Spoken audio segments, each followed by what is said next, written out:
Norsk næringsliv har et skrikende behov for kompetanse på alle nivå, og kompetansepolitikken blir viktig i årene fremover.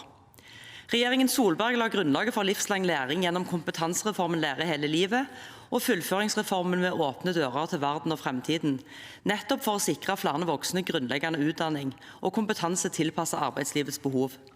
Det er bra at komiteen er såpass samstemte på at vi skal fortsette dette arbeidet.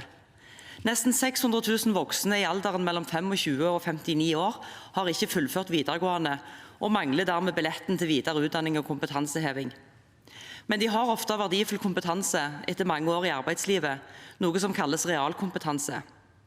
Verdien av realkompetanse er stor, men den er imidlertid ikke lett å omsette, men desto viktigere å verdsette. Vi trenger derfor en bredere tilnærming til kompetansebegrepet. For hvis vi kun skal snakke om den formelle delen av kompetansen, så utelukker vi en stor del av befolkningen og den kompetansen som allerede ligger der. Det er et dårlig utgangspunkt for å skulle lære hele livet. Gjennom prosjektet Balansekunst har Tormod Skjervøy Virke sammen med partene i arbeidslivet utviklet en egen metode for å sette ord på og oversette den kompetansen som bygges opp i arbeidslivet gjennom det daglige arbeidet. Dette arbeidet må fortsette.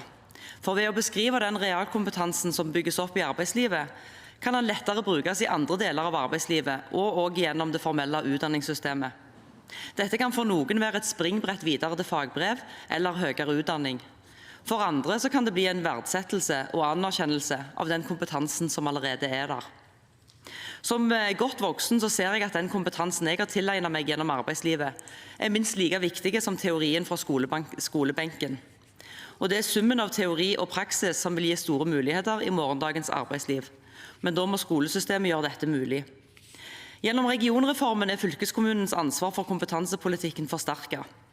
Fremover så må vi i større grad klare å se behov, etterspørsel og system på tvers av forvaltningsnivå og regioner for å finne de gode løsningene som både passer den enkelte og arbeids- og næringslivet.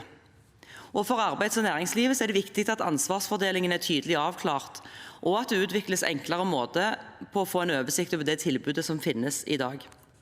For arbeidstakere i 40–50-årsalderen kan det være utfordrende å sette seg på skolebenken igjen, spesielt hvis opplegget er for likt den skolen de droppet ut fra når de var unge voksne.